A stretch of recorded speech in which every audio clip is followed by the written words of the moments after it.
This is the Gators Breakdown Podcast, part of SEC Breakdown, and I am your host, David Waters, flying solo this week. A little scheduling problems here, but we got it all figured out. So we'll be hanging with you for the next few minutes, talking the Gators' big win over Kentucky, a far cry from what we saw last week when Florida played UMass, and a lot of folks, Florida won 24-7. A lot of fans and media was pointing at the Florida offense looking the same as it has in years past.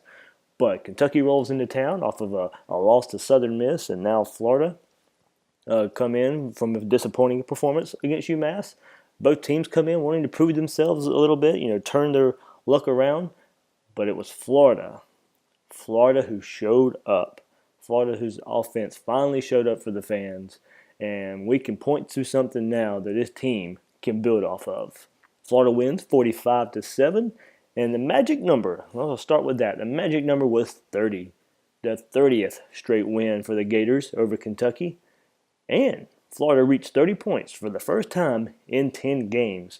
The last time, last year's blowout of Ole Miss, 38-10. So there we go. I mean, the 30 number there going both ways for the Gators, continuing that streak that is the longest continuous streak in the nation for teams that play each other every year. Florida's 30 over Kentucky. That is a heck of a stat. It's a lot of people who are alive now have never seen Kentucky beat the Florida Gators. And, it's very surprising. It's Florida, even with, the Georgia game, the LSU game last year, Florida came close to matching the 30-point total. But for the first time in 10 games, like I said, Florida finally scored 30 points after the late season collapse last year. But let's get into this game against Kentucky.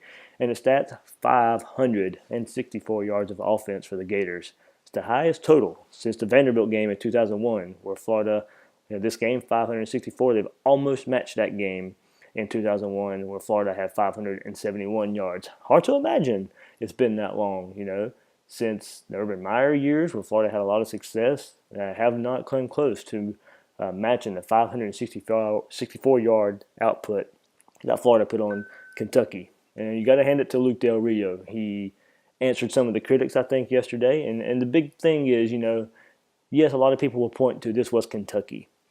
But you know what? We've seen and just last week, we've seen this Florida offense not be able to take advantage of overmatched opponents. So what does Luke Del Rio do? He played well last week. Don't get me wrong here. But against Kentucky, 320 yards passing, most in the SEC game since 2004. A little bit surprised there as well. 19 of 32 and 4 touchdowns. Del Rio did a very, very nice job of spreading the ball around. 9 different Gators receivers caught passes. So, he played within the offense. He got comfortable. He knew what to do. And, that was the main reason Jim McElwain went with him preseason, naming him the starter before the first game. He knows this offense back and forth. He knows what to do. He knows run-pass options. He knows the check downs.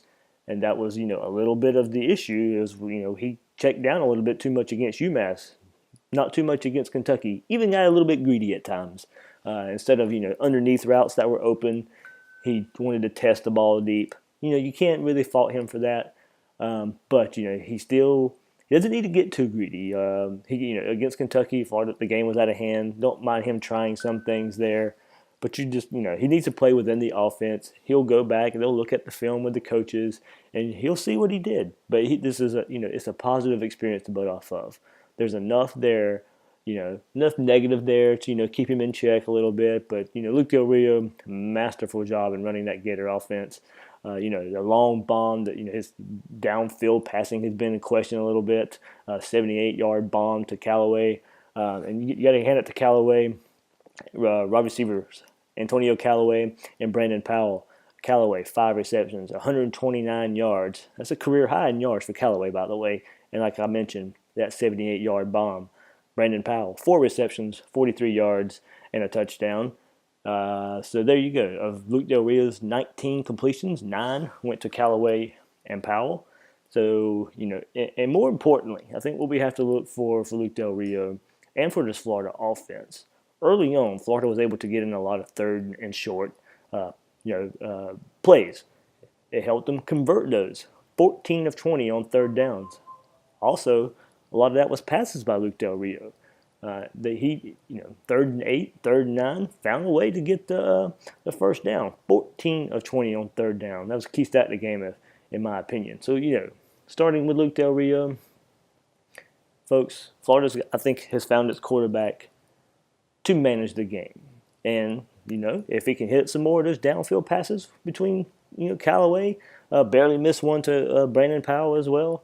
The sky's the limit for this Florida offense. Got to get a little bit better in the run game blocking from the offensive line.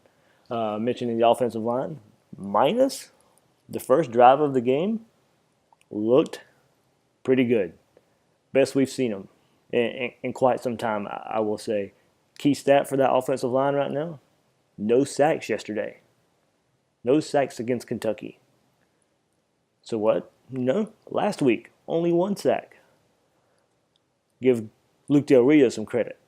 Luke Del Rio is now getting rid of the ball. He's helping that offensive line, much like what we saw last year when Will Grier was the quarterback for Florida. He helped the offensive line a little bit. Yes, they struggled. Yes, they struggled protecting, but the quarterback can help them just by getting rid of the ball.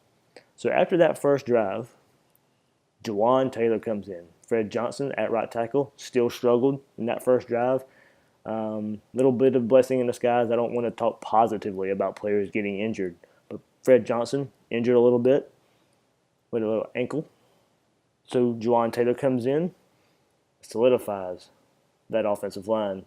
Look much, much better. And folks, going to the running game, LaMichael Pirine.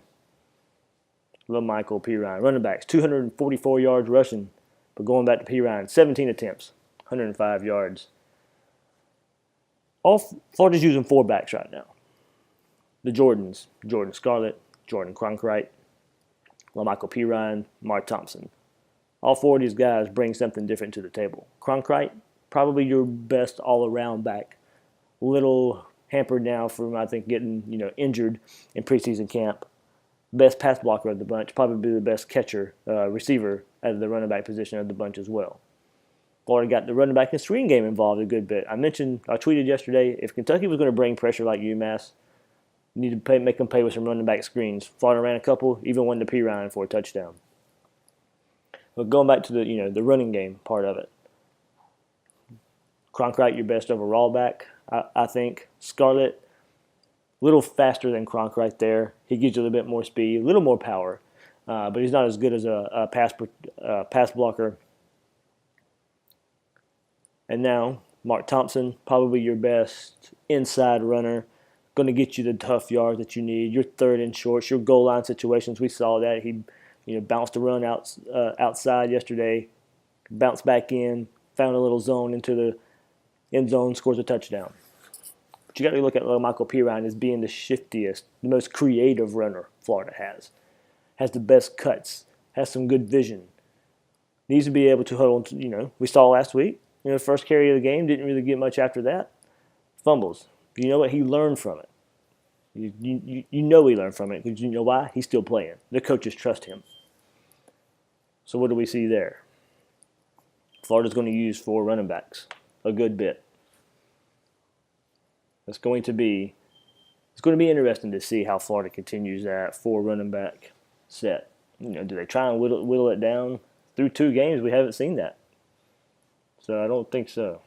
50 attempts for the Gators running the ball. 50 attempts. I don't think we'll see much of that, but you know what? When you run as many plays as Florida did yesterday, 4.9 yards a carry, that's enough.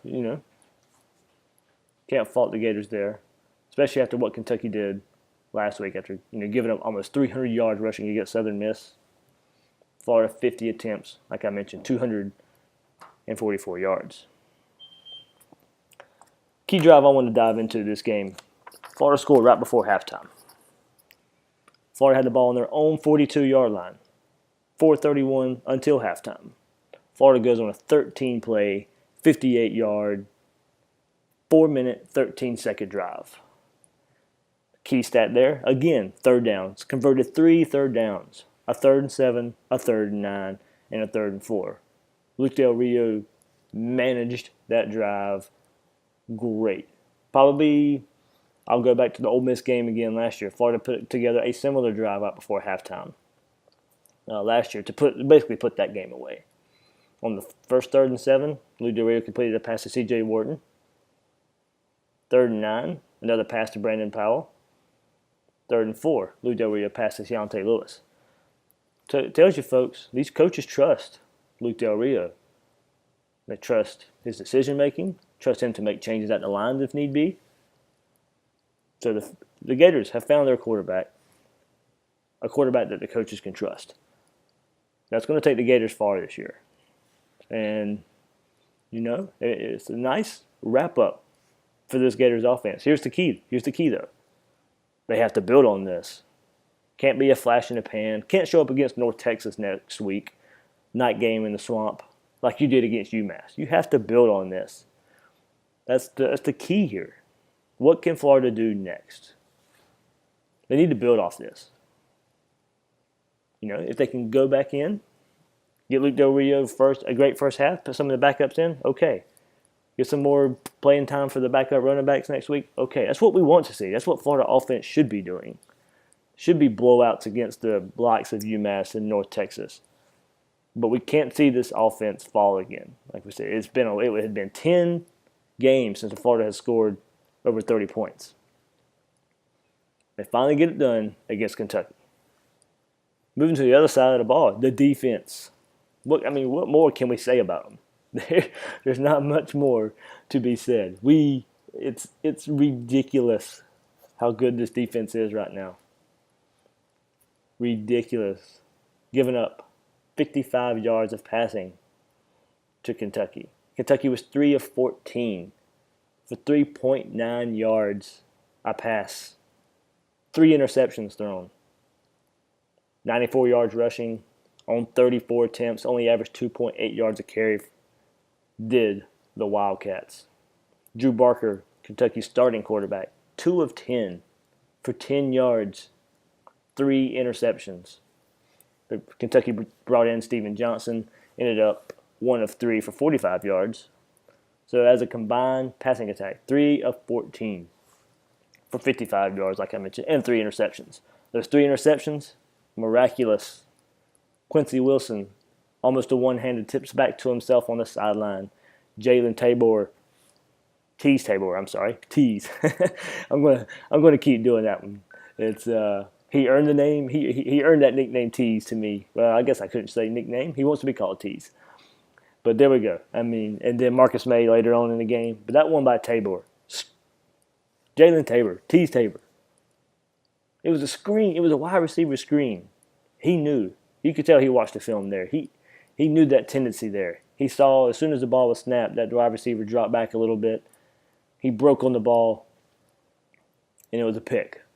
Watch for other teams to probably try and take advantage of that. If a lot of other teams later on in the schedule run a lot of those wide receiver screens, look for them to maybe try and set up Tabor there. But this defense, it started on the first drive. And we talk about the linebacker duo. Jim McElwain loves to talk about that linebacker duo of Alex Anzalone and Jerry Davis. Alex Anzalone on that first drive was involved on every play. First play of the game, delayed blitz, boom, big hit on Drew Barker. Second play, little sideline pass. Alex Anzalone gets a tackle there. Gets a tackle in the next play. It was a 3 and out. Alex Anzalone was involved on every play of that drive. And then, Gators, 5 sacks, 3 interceptions. Kentucky ran 48 plays. So 8 of those plays, a sack and 3 interceptions. There's not much more to say about this Florida defense and that secondary. Torian Gray coming in from Virginia Tech. Little bit, we questioned some of that young secondary play last week because, Chris Williamson gave up a couple big plays. He showed up yesterday by making a great tackle on a busted play from the Gators secondary. He chased it down. And, that was Nick Washington who gave up that big play. And there we go. We see Chris Williamson chase the ball down. So, kind of making up for some bad play last week. This Gators defense is fast. It's attacking. They were everywhere yesterday. I mean, the numbers speak for themselves. All you have to do and watch a replay of that game. They were in the backfield the whole game. It was madness. So we mentioned Alex Anzalone, 6 total tackles. Three on that first drive. Jordan Sherritt with 5, Marcus May with 3, Kylan Johnson. I was really, really impressed with Kylan Johnson. That linebacker core goes 3 deep now that you can really, really count on, I think. Kylan Johnson, don't get me wrong, won't give you the production Anzalone and Jared Davis do. But he really showed up as a young player.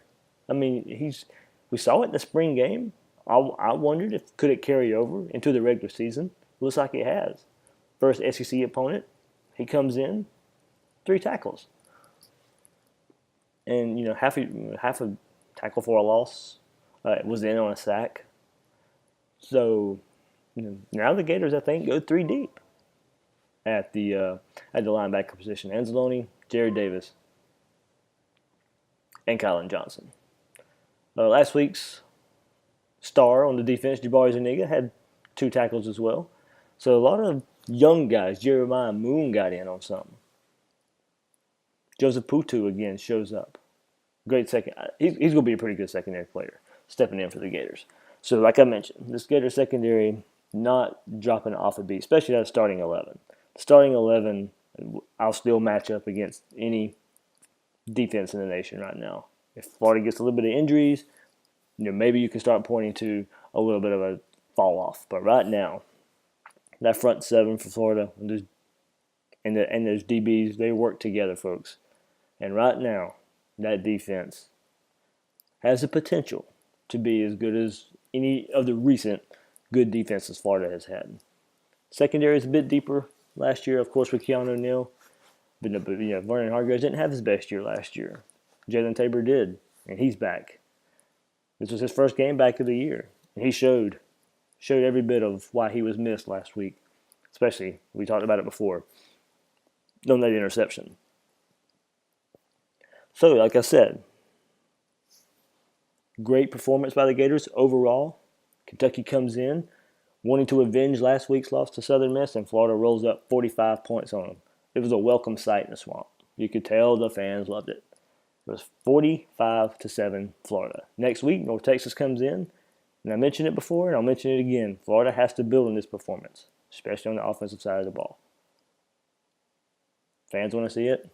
I think media wants to see it. Rankings come out. Florida's 23rd now. But you know what? They've another poor performance, and they may drop them out again next week, going into Tennessee in 2 weeks. So that's another thing this North Texas game coming up can do for the Gators. One more tune-up before they travel to Tennessee. So that's another reason I think we want to see and we need to see Florida building this performance.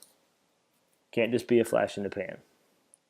So for David Waters of SEC Breakdown, this has been your Gators Breakdown podcast, looking back at the 45-7 win versus Kentucky. We'll have a show later on in the week. Myself and Joey V will give a quick review of this Kentucky game from his side and look ahead to what the Gators need to do against North Texas as a tune-up game for Tennessee in 2 weeks. Folks, we'll see you later.